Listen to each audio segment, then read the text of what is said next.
Gary, a new deal for Reece Cole with the option to extend for a further year beyond that. Reece has clearly impressed you in his time with us so far. Yeah, Reece was someone who I knew before the summer. I worked with him briefly in Scotland and kept in touch with him over the years, and he's been first class since he came in on trial originally, showed his quality there, and then he's had a fantastic start to the season, albeit being injured recently, but scored an amazing goal against Reading, contributed so much in his performances, great set-piece delivery, and I still think there's more to come from him at League One level and hopefully even higher. It was evident pretty early on that he was going to be a great asset to this team, but when did you realise that you needed to tie him down for a little bit longer?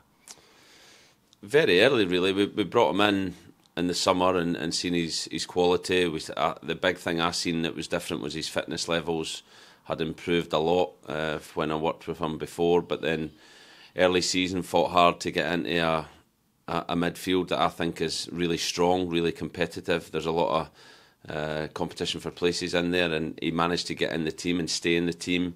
His versatility at Burton, where we played him as a false nine, shows that he can take information and go out and carry that out on the pitch. So we knew very early we had to look at renewing this, and thankfully we've managed to do that. And like I say, hopefully he can progress even more. After the journey that he's been on to get to where he is today, it's so great to see someone enjoying their football as much as Reece, and to have someone like that in the team is a real asset as well.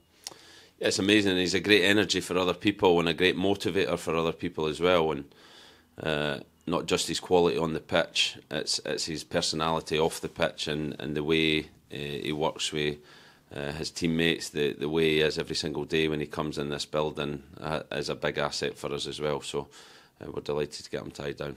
And it's so pleasing to hear that as someone who's not from the area, obviously he's from London, that Exeter is starting to feel like home to him and somewhere that he can build a life, which is exactly what you want to be hearing from your players.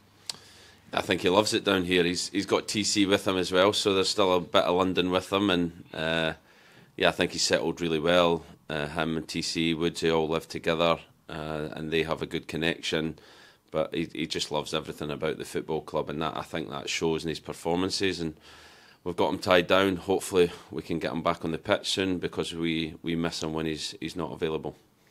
Of course, we know how it can be at Exeter City. When the end of the season comes, you'll have some tough decisions to make contracts-wise, but it must be a real positive to know that he can already be part of your plans for next season. Yeah, that was a big thing we spoke to the board about kind of after the window shut in the summer. It was how do we then get the players tied up early so that next pre-season we have more players, first-team players in the building for the day one of pre-season, and Reece was the kind of first one of them, so hopefully there's more to come of that, and hopefully come the start of next pre-season we have more than, I think we had 9 players, first-team players, 9-10 first-team players. We need to look at developing the squad and having a bigger squad to work with from day one. And I guess the position that Reece was in, you don't really know whether you're taking a risk with a player who has been out of football like Tom Carroll, or playing at a lower level like Reece. I think he's proof that if you take that risk, it can certainly pay off. Yeah, I think there's kind of, for want of a better word, bargains to be had. There's players at those levels that have the talent, and it's about providing them with an environment that allows them to show that talent. So whilst Reece has done amazing, I think the club and the staff here at Cliffhill Training Ground can also be proud of Reece's progression and showing his quality day in, day out, because he's always had that quality. It's about how we bring that out of every player and get the very best out of every player. So I think it's a proud moment for everyone, but we've managed to get Reece from Hayes and Yedding and build him up to be a really established League One player. And like I said, it's not the end for Reece. We want Reece to keep progressing, keep developing, whether it's with us to go higher or whether it's for his career to go higher. Hopefully he can go and do that.